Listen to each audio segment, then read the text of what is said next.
Hi, everyone. Thank you so much for joining us this afternoon. I'm Kristen Frontiero, WABA's Development Director, here on behalf of our Executive Director, Greg Billing. And as we begin, know that we're recording today's webinar, and we welcome your questions in the Q&A box throughout our remarks, and we'll get to them at the end of the hour. This event is a monumental milestone for the Capitol Trails Coalition and a testament to many hours and years of work by so many dedicated advocates, trail lovers, and regional leaders. I look forward to introducing some of them in a few moments.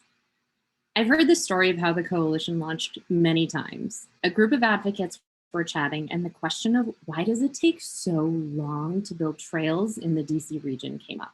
Well, you've got 2 states, a federal jurisdiction, National Park Service, and many more important stakeholders, and they didn't have a systematic way to collaborate. And those advocates thought, hey, nothing like a scrappy nonprofit like WABA to solve that problem. So we gathered people from as many agencies and organizations as we could together in a neighborhood library and left with the seeds of a vision for a region connected by a world-class trail network. Energized and excited, and with a generous investment from REI, we had another meeting and another. And today, 6 years later, the Capitol Trails Coalition brings 72 organizations together, government agencies, nonprofits, business improvement districts, and more, to move our shared vision of 881 miles of connected trails from paper to pavement. The space for collaboration that the coalition created made it possible for us to think about our region's trails as a network. And that's important because a single trail is terrific. It's an opportunity for recreation or a moment of peace in the outdoors, and sometimes forgetting where you're going. But trails that connect to each other is a network of amplified opportunities and connections. The coalition's work quickly made it clear that trail access is about more than getting to a beautiful place to clear one's head. It's a matter of equity, of making sure that everyone in our region can access sustainable and affordable transportation options that come in the form of connected trails. Looking at the Capitol Trails Network map, it's telling who has access to trails right now and who doesn't. And as a coalition of leaders, it's our responsibility to repair the harms that generations of systemic injustice have wrought on many communities, especially Black communities in our region. So we are excited to build the trails that everyone deserves to have and wants in their own backyard. And we're committed to bringing diverse perspectives and participation to that paper to pavement process. Because everyone in our region deserves to live close to a place where they can safely spend time outside. The pandemic underscored our collective demand for outdoor recreation. Trail usage increased by 200% around the country last year, and we want that number to keep growing, even when life indoors resumes. When we finish the Capitol Trails Network, 4 million people will live within 2 miles of a safe, welcoming place to walk, bike, scoot, roll, and play. Today is a celebration of this progress, but it's also about the numbers. If you are here with us, you probably know that trails are great and we should build more of them. But precisely how great? How much will it cost? Will it be worth it? To make the case for the substantial investment in these beloved public resources, we need answers. And these questions were an ambitious but vague project until a handful of generous, insightful, and brilliant people said yes when we asked them to help us tell this story. A huge thank you to the Graham Stretch Family Foundation, Rails to Trails Conservancy, WABA, EYA, Amazon, JBG Smith, Planet Bike, Potomac and Chesapeake Cycling, Wayne Clark, Jessica Huff, Tom Fulcher, Jack Cazella, Greg Meyer, and John Hagner. We appreciate your investment, your thoughtful feedback, and support from ideation to today.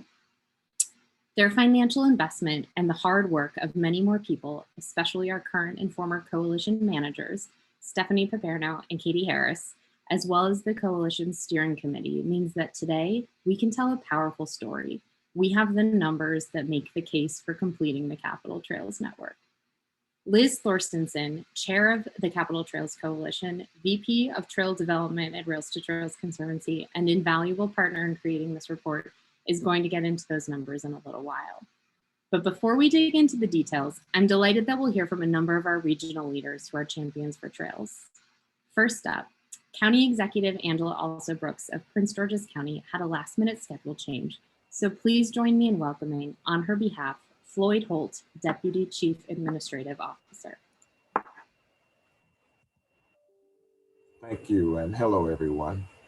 The county executive sends her regrets. A last-minute conflict precluded her attendance, but I'm excited to join you today as we celebrate this important project by the Capitol Trails Coalition. The Capitol Trails Coalition Impact Report provides needed clarity on the positive impact of multi-use trails across our communities. Over the past year, as you indicated, our region has spent more time outside. Prince George's County's 165-mile network has seen a sharp increase in use during this pandemic, as residents spend more time walking, hiking, running, and cycling. It's really hard to overstate the importance of these trails for the health and well-being of residents. Prince Georgians, like the residents from across our region, have rediscovered their love for being outdoors. The benefits are numerous. Beyond providing an opportunity for exercise and relaxation, these trails also provide a dependable way for residents to get to work.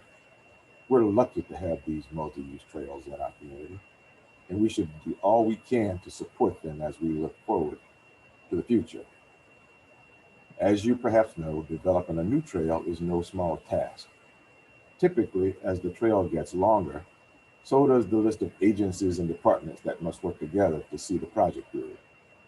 For example, our Central Avenue Connected Trail requires collaboration between the Maryland National Capital Park and Planning Commission, the State Highway Administration, the Department of Public Works and Transportation, and the Washington Metropolitan Area Transit Authority.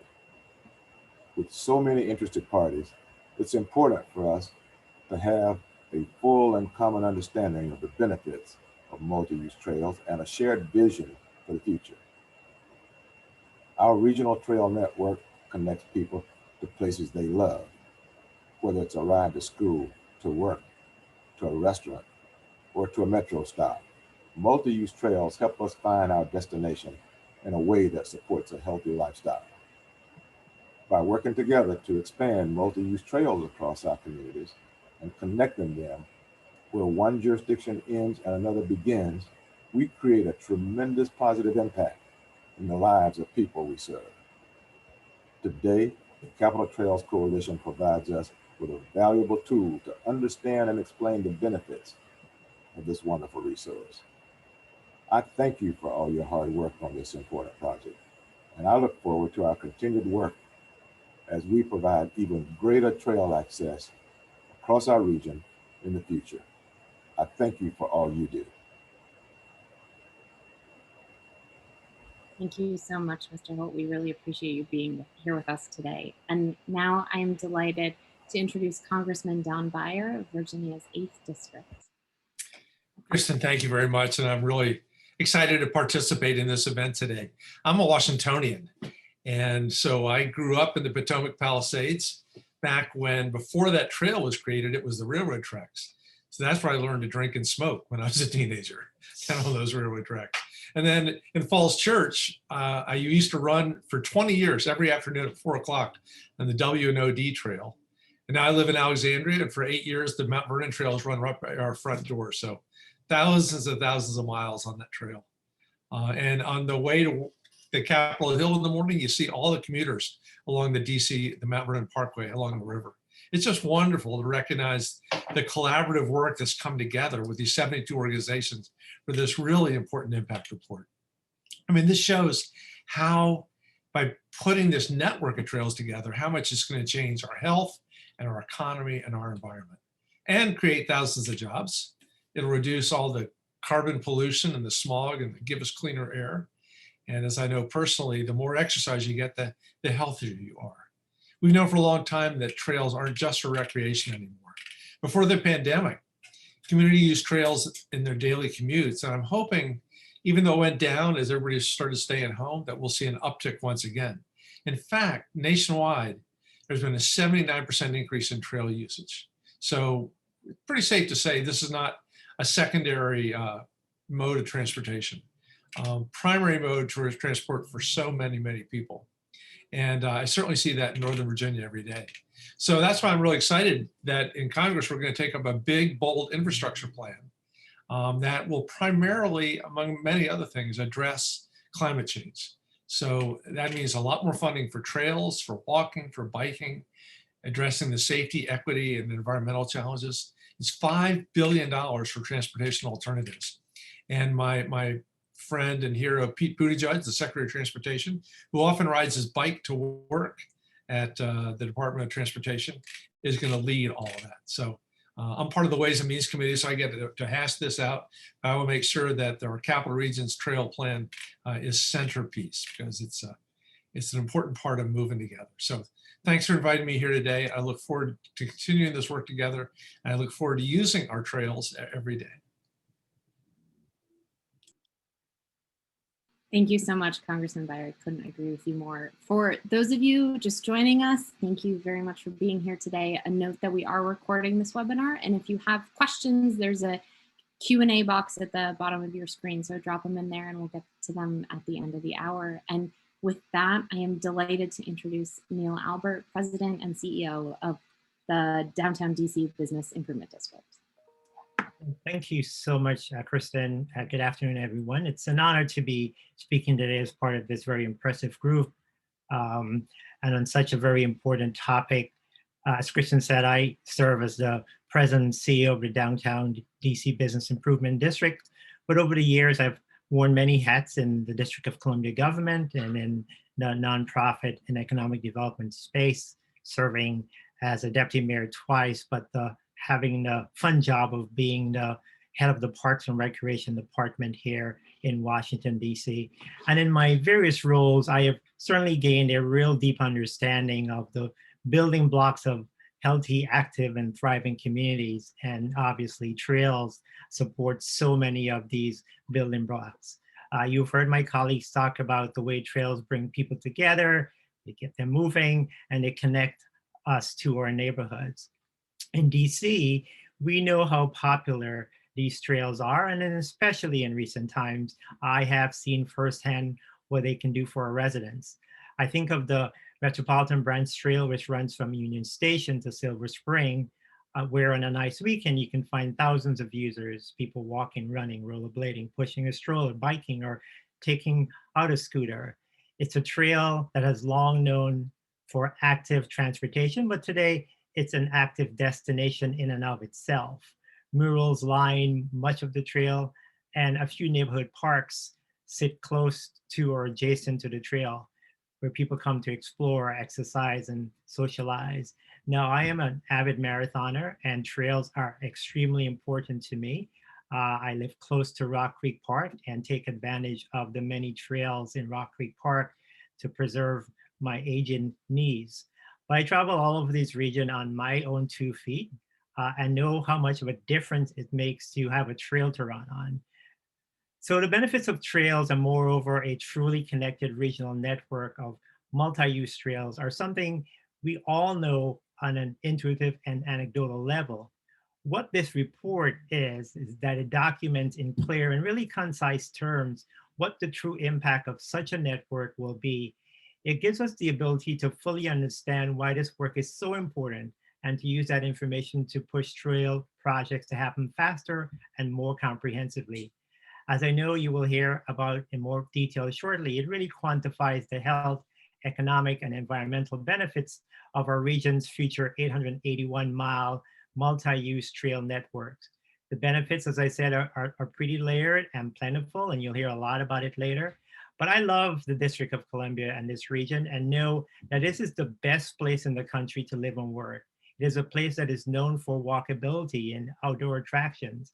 A fully connected regional network of multi-use trails would only build on those assets, giving our residents the best trail system in the country while helping to attract new visitors and employers.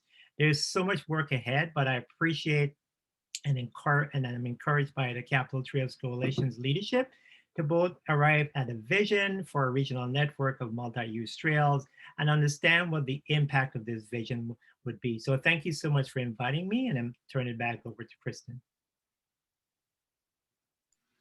Thank you so much, Mr. Albert, and all three of you for joining us today. Your support and leadership means the world to us at the Coalition. And I know we look forward to going for a bike ride or a walk on a trail together as soon as it's safe to do so as a group.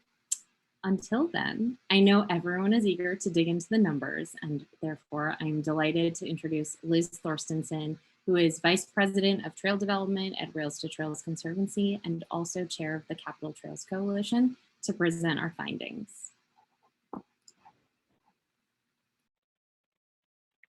Thank you, Kristen, and thank you so much, everyone, for joining us today. We're so excited to share this information with you. So I want to go back a few steps.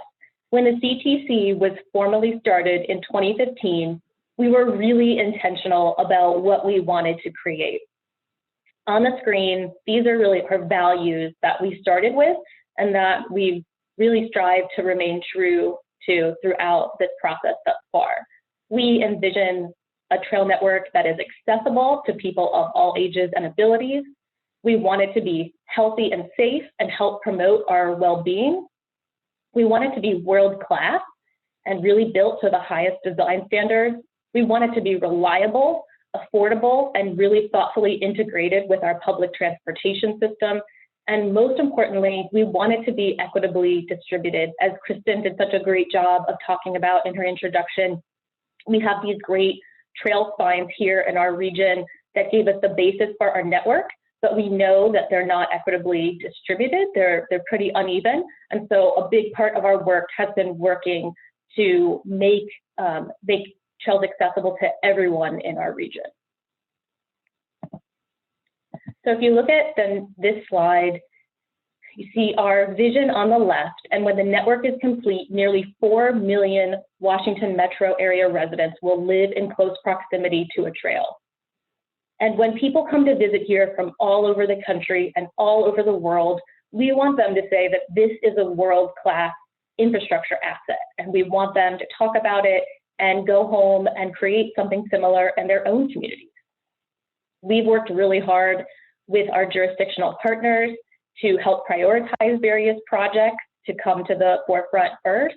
And we've also worked really hard to create an equitable trail development index that looks at people of color, income, population density, and access to activity centers and jobs, and looking at all those factors together to really prioritize important projects that bring more equitable access to our region. When you look at what's left to build, approximately 71% of the remaining segments are in Maryland, 19% are in Virginia, and the remaining 10% are in Washington, D.C. So when we think about why a network, we know that a single trail can bring tremendous economic benefits and other kinds of benefits. But when we think about a network, the big thing that we want to focus on is connectivity. Why does connectivity matter? It matters because we know when trails are connected to each other, usage increases by 40 to 80%. So we're really increasing the value and the accessibility of our trails by connecting them into this thoughtful system. We know that it results in healthier people, in healthier communities. We live in the 5th highest region in the country for vehicle traffic. And when we know we want to give people more options for walking and biking, both for recreation and for active transportation, we want to make it convenient for them and accessible. And we know that even the recreation side is really important for our region. So that's why we're really looking at this from a system-wide view. So looking back, in fall of 2019, we put out a cost estimate for the network of about $1.1 billion. At that time, about 10% of the cost was already funded or appropriated, and more has been since that time. So probably looking at somewhere around $1 billion or maybe slightly below that right now. That's the cost. And we embarked upon this benefit study because we know the time to finish developing this network is right now. We have this amazing opportune moment. Trail use and demand has been incredibly high over the last year. And we know that we're going into a lot of changes from the climate changing. There's been more damage from the effects of this and from events like flooding. And we know that we have an opportune moment to build these trails now and do it in a way where we can proactively plan for and incorporate design that helps mitigate for the effects of climate change as opposed to suffering from them. So that's really why we embarked upon this study, and I'm going to talk to you a little bit about the results. So really what we wanted to do was capture the economic footprint of completing the network, including opportunities arising for the community, for workers, for local businesses, and how this investment flows through the supply chains of our region. Completion of the network will increase the economic activity and jobs associated with constructing new trail segments. Local businesses located near the trails will also benefit from spending that occurs from trail users, and the network will also expand walking, biking, and other active transportation and recreation options for our region and improving connectivity to our public transportation system, ultimately making our region healthier and more economically competitive. So I just kind of gave you the highlight of all the different topics, and now I'm going to walk you through the top line for all of those areas that are covered in the report. So this slide is really about construction of the network, and overall the return on investment from construction alone is double the initial investment. So you see that initial investment of the cost on the left side of the screen, and the return on investment from construction alone is twice that. So basically, you build it and you already get twice what you put in. We know that this will support jobs in many industries, including the building trades, and direct employment in construction will account for about 70% of all jobs that are supported, and about 30% of other jobs are going to be in indirect and induced jobs. Most of those will be in healthcare, social services, and other professional services. These indirect and induced jobs are supported through the spillover spending that occurs from the upfront construction of the trail. So to give you an idea of what this means, for example, the retail industry is supported when a general contractor purchases materials from a local building supply store. Additionally, the accommodations and food sector is supported when construction workers spend their earnings having lunch at a local restaurant. So on average, about each mile of additional trail supports 40 jobs during construction and about $5 million in economic output. Zooming out a little bit, if we think about this in terms of business attraction and retention, you see here City State Brewery along the Met Branch Trail, and this highlights so many opportunities. It really highlights the need for our region to continue to remain economically competitive. We know with COVID, it's really changed the labor workforce and where people are able to live. People are able to live in more remote places. And so we have a really competitive workforce, we have a competitive region, but if we want to stay that way, having these kinds of amenities and this kind of trail network, that's what really gets people to stay in living here, working here, and investing in their local businesses here. And so this creates places where people want to live, and also helps us create just places that are more friendly for walking and biking, and it makes trails as a destination. And our market research has really shown that more and more people see trails as a destination. And so having these kinds of trailside businesses, also known as trail-oriented development, really supports that goal. So looking at this a little bit deeper, related to what I just said, is the direct spending by trail users. And when you have those businesses alongside the trail, like I just talked about with trail-oriented development, you have this huge opportunity for spending on soft goods, which is basically includes food and beverages. So when you're going on the trail, you're spending that money. And then there's also hard goods, which includes things like your shoes, your bicycle, your helmet, your water bottles, all those things. So this slide looks at how does trail user spending really come into the economic lens of our region. And so you see a total economic impact of about $941 million annually. So again, basically after a year, you have just from this lens alone, the network paying for itself and supporting 8,200 jobs annually. Keeping going with this economic lens, we also wanted to look at property values from a residential standpoint. And a 2020 study by the National Association of Realtors found that people who had more walkable amenities near their homes were more satisfied with the quality of life in their neighborhood. And to the extent that these housing values are increasing, are properly accounted for and assessed values, this property value impact also has the effect of generating additional property tax revenue for each respective jurisdiction. So if you look at the bottom of these charts, you see on the left a total impact of about $5.7 billion in property value premiums located about a quarter mile from the trail. And on the right, you see a total of $4.2 billion for the entire network from property value premiums from half a mile from the trail. So while this is great, we want to keep in mind, if we move to the next slide, that the goal is to really access trails, for people to be able to access trails and to add to the quality of their lives. But we want to do this without displacing people from their homes. This is really critical. So we've highlighted just a few things that are bubbling up in both research and in practice here on this slide. One is expanding local rental assistance programs. Another is providing property tax relief for long-term homeowners. Atlanta is doing this with their anti-displacement tax fund program. Community land trusts are really taking off in our backyard here. The 11th Street Bridge Project Park is undertaking a community land trust to support this same goal within the footprint of that project. And then also looking to expand affordable housing programs. And a big shout out to Montgomery County, who for decades, they have had this really great moderately priced housing program that really supports workforce housing all over the county, and would just really encourage that to be a growth area across our entire region.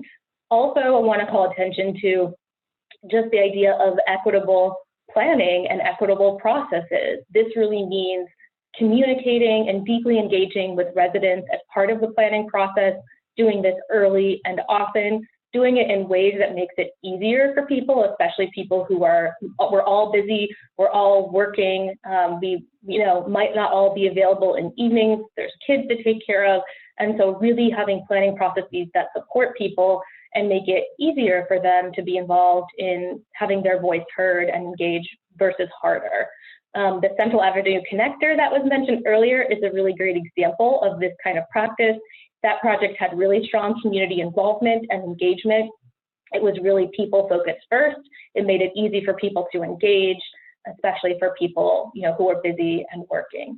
So this is something that we take really seriously, and we try to incorporate this into all areas of what we're doing on the Capitol Trails Coalition. So we've talked about kind of the direct economic benefits, but now I want to move us into talking about the savings side of it. So after 2 years, the public health savings basically pays for the network alone. So basically each year there's a public health cost savings of $517 million. And we know that physically active lifestyles are linked to positive health outcomes, including reduced risk of chronic diseases. These positive individual outcomes yield public health value by reducing strain on the health system and lowering overall healthcare expenditures. The economic value of these health benefits can be quantified in terms of healthcare costs avoided by physically active trail users.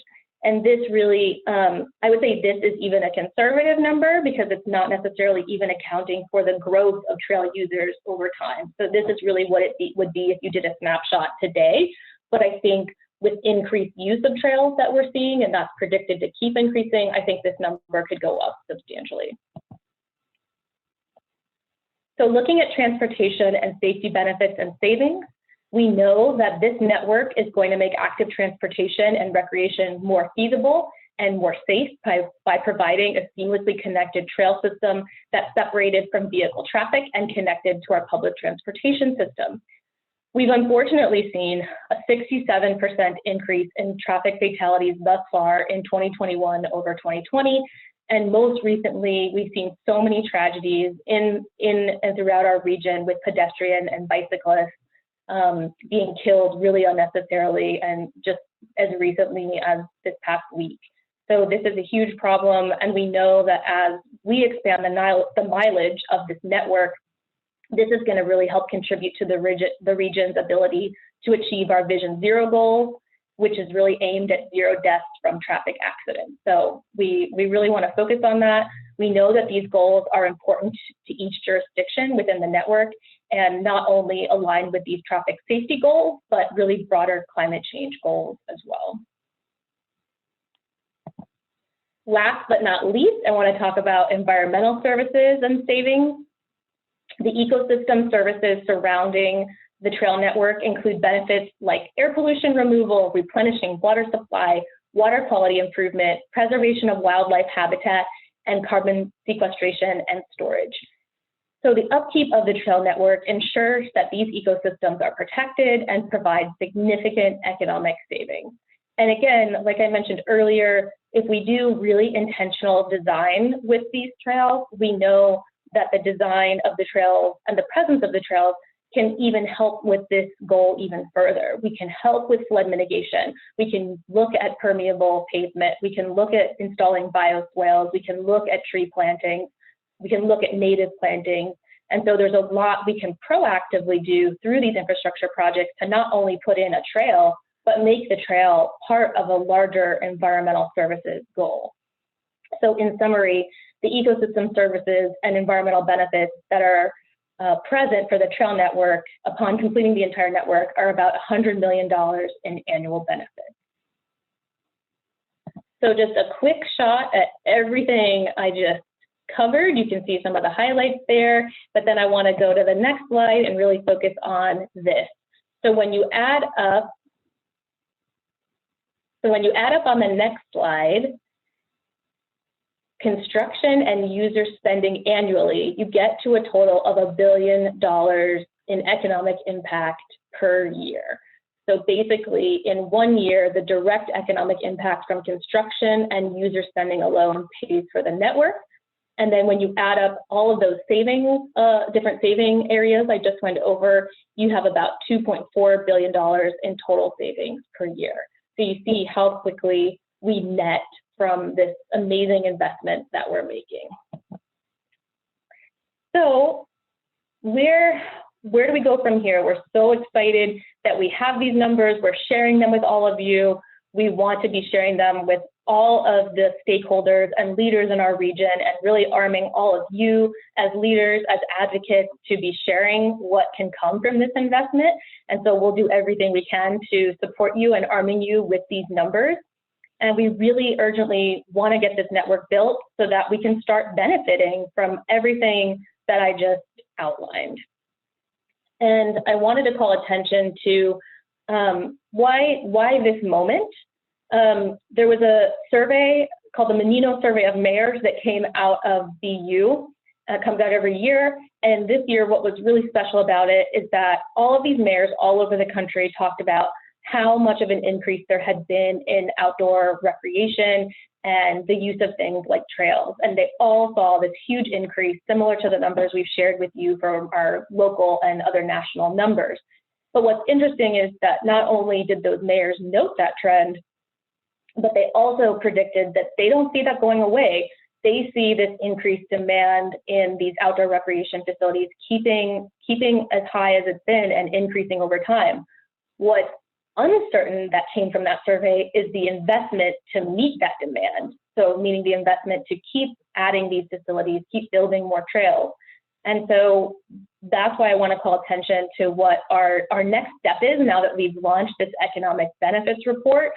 What we're doing is we're getting ready to circulate a regional resolution that's asking each jurisdiction to sign on to this and really commit to building out the network and making sure that we're all prioritizing this and funding this network to make it happen as soon as possible. So together with the jurisdictions, there's about 40 priority projects that have been identified. We're calling on the entire region to prioritize building those projects and funding them by 2025 and investing in the full network by 2030. So we'll be reaching out, we'll be giving you all of this information so that you're armed with it, and we're going to need everyone's help to make this happen. So that's it for our top line results. And if you have questions that have been coming to mind, I hope that you have been putting them in the chat. And so what I'm going to do now is I'm going to move on to the next part of our program.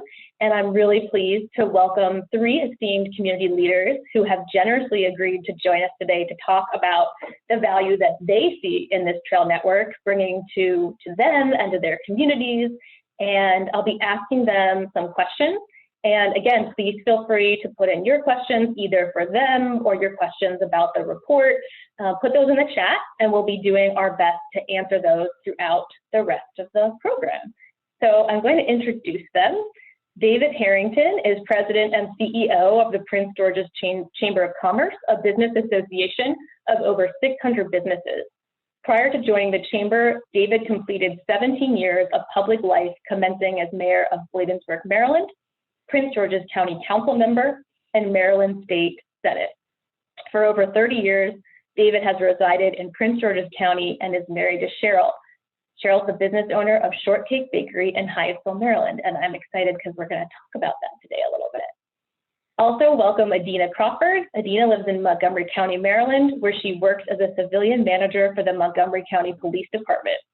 Adina has been heavily involved in the fitness community, including yoga, meditation, cycling, and running. She serves as ambassador for Black Girls Run and Black Girls Do Bike, and for brands like REI, Balega, and Fleet Feet Sports. And last but not least, Chris Slack is the founder and president of the advocacy organization Sustainable Mobility for Arlington County, and has been chairman of the Arlington County Transportation Commission since 2014. He occasionally contributes posts to Greater Washington and writes a bi-weekly transportation-focused column called Modern Mobility for Arlington Now. So thank you so much to the 3 of you for being here. We really appreciate it. And I'm just going to dive right in and start with you, David.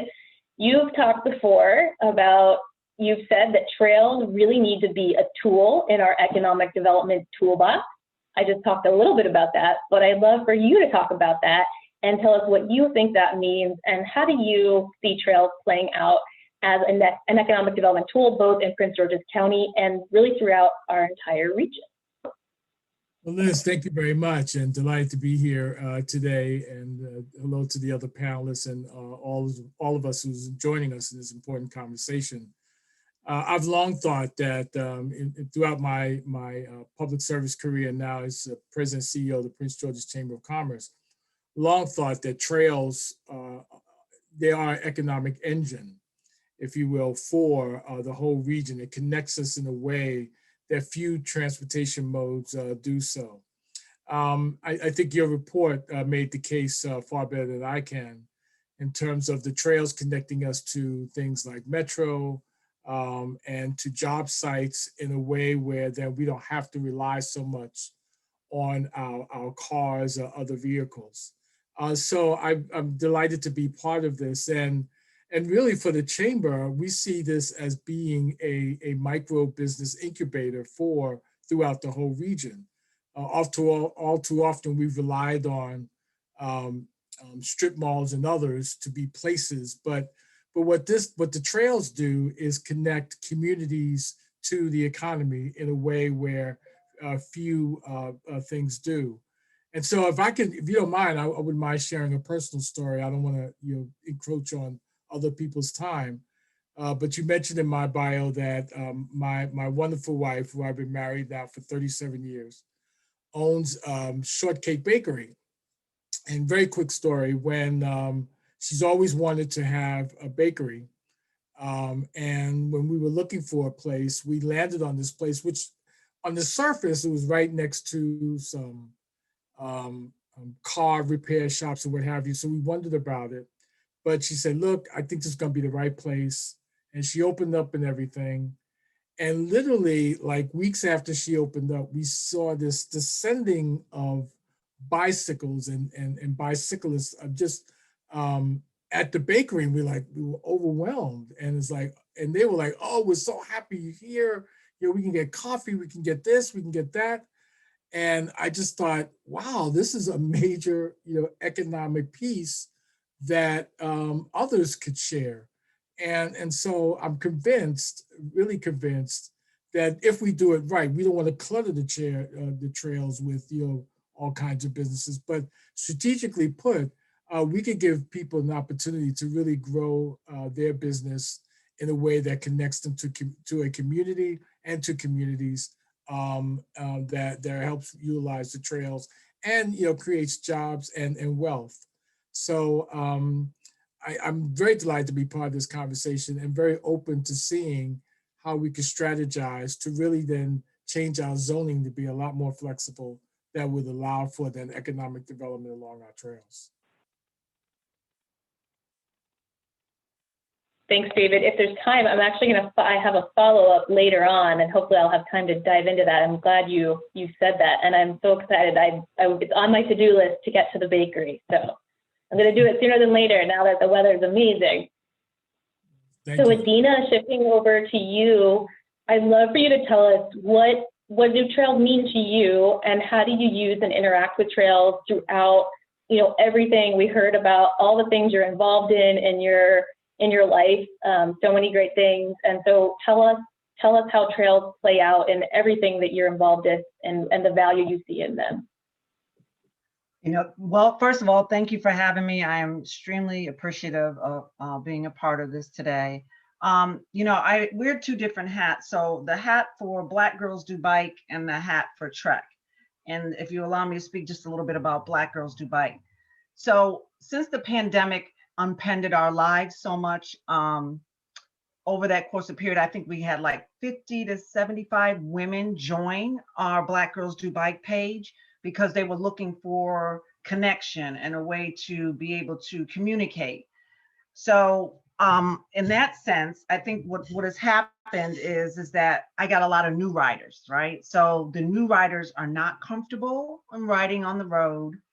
They love the trails. Everyone loves the trails. And whenever I plan a ride, it's like, can we go to the trails? It is just a resource for them to feel comfortable and to also feel like they have a little bit more time to fellowship, if that makes sense what I'm saying. So that there is trails bring connection, brings friendship, brings fellowship, brings spending money. Because if you see different things along the route, you can stop and you can sit down and conversate and get to know your fellow cyclists. It's the opportunity for them to get connected with nature, to explore. So it has just been so beneficial for my new riders and my experienced riders that have come along, along the journey. Now for Trek, as Trek goes, a lot of those riders are road riders. They like it, but they also like the trails. And they're always looking for something new. So I have kind of combined the two. Whenever I have an event, I like to say, this is what we're doing. We're doing this on this particular trail. My favorite trail in Montgomery County is the Capitol Crescent, which is extremely congested most of the time, but I like that trail. I use that trail for running when I'm training for a half marathon, whatever I'm training for.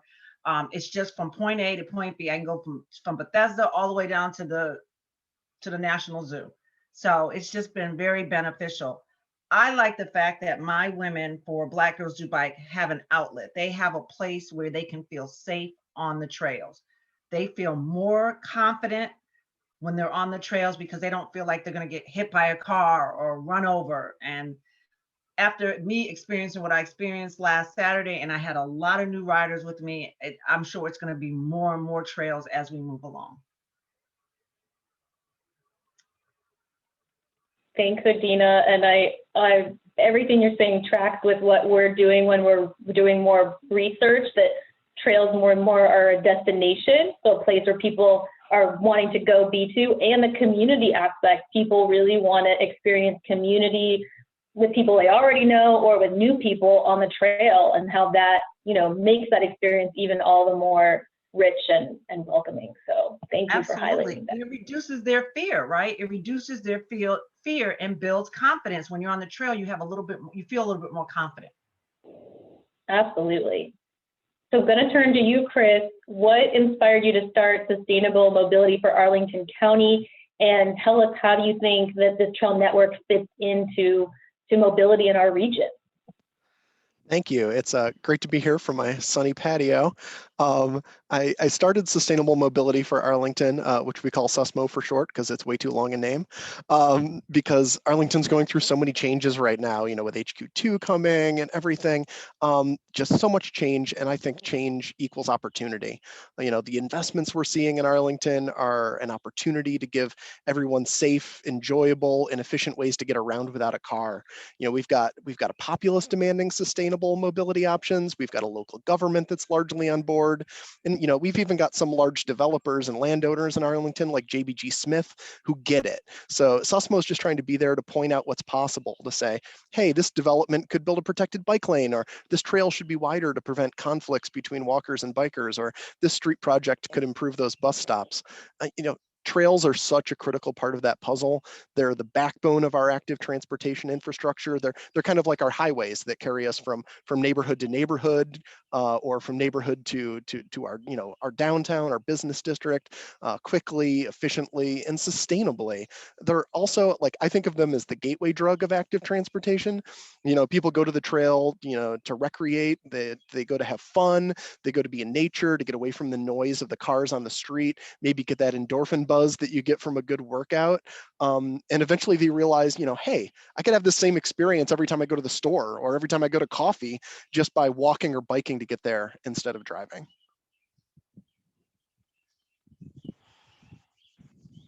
Thank you, Chris. So I wanted to go back to trails as a destination, since that's a lot of what we've been talking about the last couple minutes. And like I said, we know that from our research and from everything you're saying, that trails are more and more a destination. And so while we have so many people on this webinar listening, I'd love to hear from the three of you. What do you think the jurisdictions can do, the region can do, us as individuals and advocates? What can we all do to better support trail use and get more people out there, but also supporting more businesses and just more amenities along the trails to keep making trails destinations? You want to jump in first, David? Sure, Liz. Excuse me. I think within your question is the answer, right? So I think that unfortunately in the past, and that's why I appreciate your work, trails were sort of pigeonholed as this sort of recreational piece. They were sort of a side piece that people would use to get exercise and what have you. I think the case that we're making here is that the trails can be a vital economic engine that creates jobs, that creates livable communities, and at the same time connects us in a way, it really dismantles community borders in a way where we get out of where we live so much, and community becomes then a broader connection. And so I think that what you're talking about, and certainly we love to commit to be partners with you on this and getting out the narrative, but what you're talking about is trails being a really connective economic piece that is unlike any other mode of transportation that we can have. I love that. Adina, Chris, do you want to add anything? He pretty much said everything. I think he said he hit the nail right on the head. It's about connection and economy and jobs. I know here in Montgomery County, and I'm up on the upper side towards like Clarksburg, there's not a whole lot of trails, and maybe like these small, like 1 mile trails, one mile out, 1 mile back. But I think it's more of connection and getting people out to be more physically active, right? And instead of being sedentary, let's get out and move, ride your bike, take a walk, do something. So I think it will definitely bring more jobs. If they do it correctly, it'll bring more jobs. So everything that David said, I agree. I think there's also an important mind shift that we might need to make. Our experience in the DC area with trails is so nature focused, which is amazing. Natural trails are great, but you can have trails that aren't like that. The Indianapolis Cultural Trail is a great trail, and it's not that leafy green experience. It's a downtown urban trail, and it has just other things about it that are awesome. There's activity and people in your community, and you see your neighbors and things like that. So I think we need to recognize, we've got an opportunity to build a different kind of trail experience, that trails can have different different feels, and I think, the Arlington Boulevard Trail, which is, I think, Arlington's, biggest priority we need to be focused on for completing the Capital Trails Network, has a huge opportunity to be that different feeling kind of trail. If I could say one more thing, Liz, if I could jump in, if not, let me know. And I thank you for my friends at the Anacostia Trails Heritage Area. I really appreciate you all. I was part of that when I was an elected official. But one of the things I think, and I think Adina raised this, that I wanted to also, highlight as well, is the equity piece that connects then neighborhood to neighborhood, right? That in this region, we have an east-west divide. We have some downstreaming going to areas where there is a lack of development, and then upstreaming with areas that are so-called serene. And what trails can do is really then break down that divide in a way that connects communities, that we're no longer separated by class, or no longer separated by privilege, but we're connected in a way, and I thought that's what Adina's work was raising, connected in a way where we're looking at equity, right? And so imagine if we could put businesses in areas where they could connect people, that creates then wealth. And I think the trails is a subtle, very mechanism that could really reimagine, Chris was saying, really reimagine wealth in a way that we need to talk about before.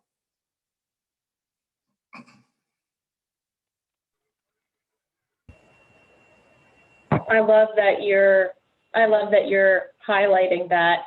I want to really quickly, I'm grateful that we still have the congressman on the line, and we had a question come in, and Congressman, I was grateful at the beginning, and I meant to call attention to it in my slides, and but I'm doing it now, that you called so much attention to all the infrastructure funding that's flowing down from the Capitol.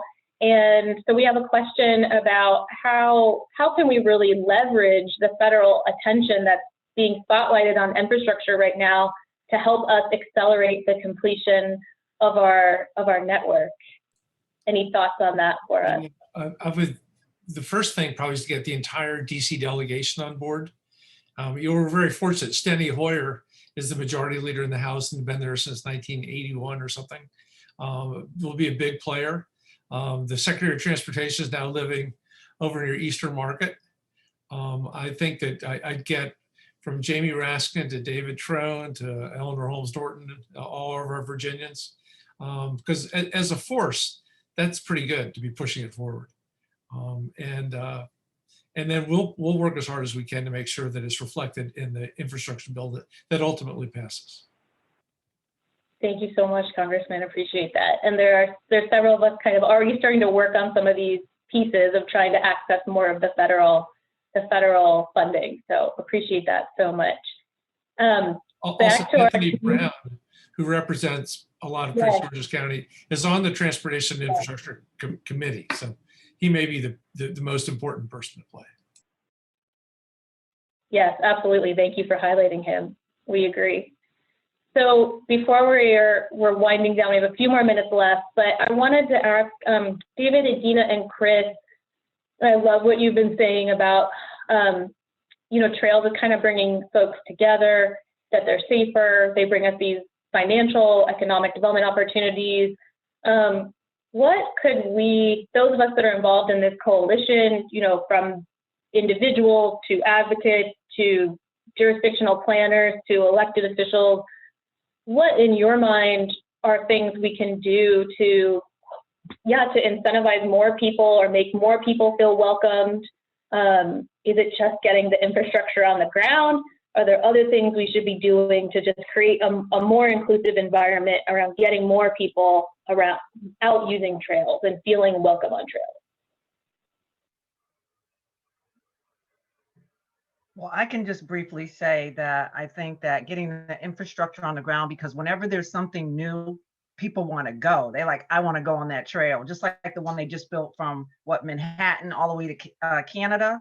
I mean, people are excited about that. I mean, that is just going to be so awesome to be able to travel from one state to another state to another state. I think when you get that infrastructure on the ground, and then you also get out and communicate with the community, because a lot of times people are either sheltered in or they don't know that this was there or that was there, and make everyone feel welcome, right? So there are times, and I'm going to speak just from my own personal experience, that I've been on the trail with my group of ladies, and we've gotten kind of side-eyed and looked at differently, because as if we weren't supposed to be there, you know. So it should be something that's inclusive for all. Everybody should feel welcome wherever they go, right? It doesn't matter the color of your skin, but some people don't look at it that way. So I think that just getting out, getting the word, and just telling people that this is for everyone, everyone's use. Everyone can benefit from this. We can all get healthy at the same time.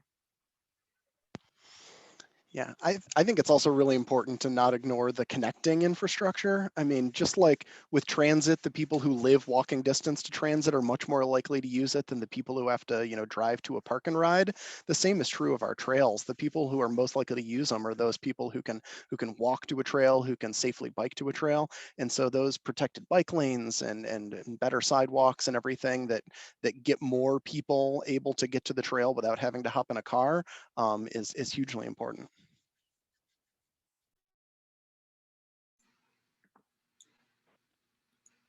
I want to just jump right in. I know we have a very packed agenda and so much to cover, so we likely won't be able to get to everybody's questions, but Stephanie Paperno from WABA just dropped her email address in the chat, so feel free to reach out to her if you have questions we can't get to, and Brandy's working on getting through them in the box. And as you're getting additional questions in the box, I first want to thank Adina and Chris and David and Liz especially, as well as the 40 elected officials who have endorsed our reports. You can see that entire list in the report, which is now live at capitaltrailscoalition.org/reports.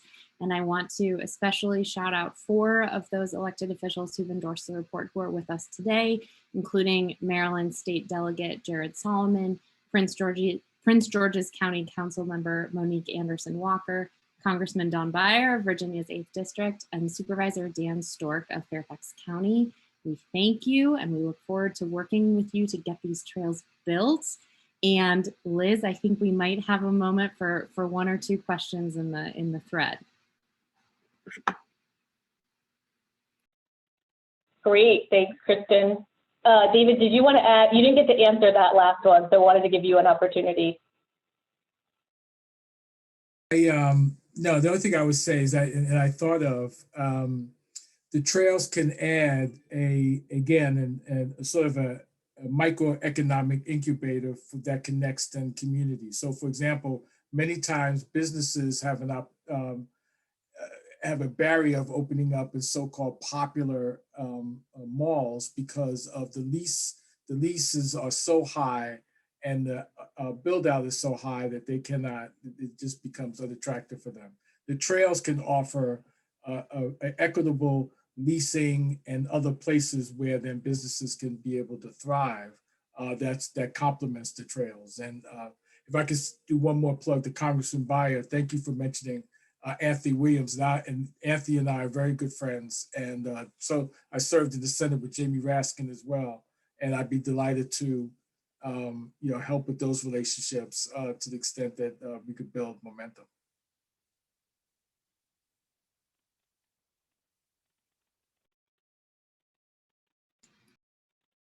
Liz, I'm afraid we can't hear you. There's 2 unmute buttons. I apologize. I have to do 2 at once. Almost got through it without making that mistake. So I think we have time for one more quick question. And I can help with this one too, but what changes are needed to make it easier for businesses to become trail accessible? So like what makes it easier for trail-oriented development to happen and for those businesses to come in? alongside a trail. I'll start just real quick, since David talked about this a bit. Minneapolis did this really well, and the way that they addressed it was directly in their comprehensive plan. They had like a whole section in their comprehensive plan that was to, like David mentioned earlier, about zoning, and it was specific strategies to make it easier for businesses to come in and be alongside the trail. And I failed to mention earlier, but just thinking of like the Met Branch Trail, there's a lot of things that have popped up, along there in different ways, from support, from the bid and from the city and from others. So I'll stop talking, and anyone else can add a final comment, Chris, Adina, or David, to that. Thanks.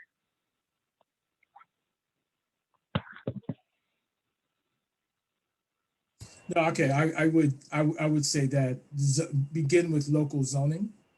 And to the extent then that we look at then what I would call a wellness urban zone, that would then make it easier for trails to submit applications and others to submit applications on how we connect businesses to trails as well.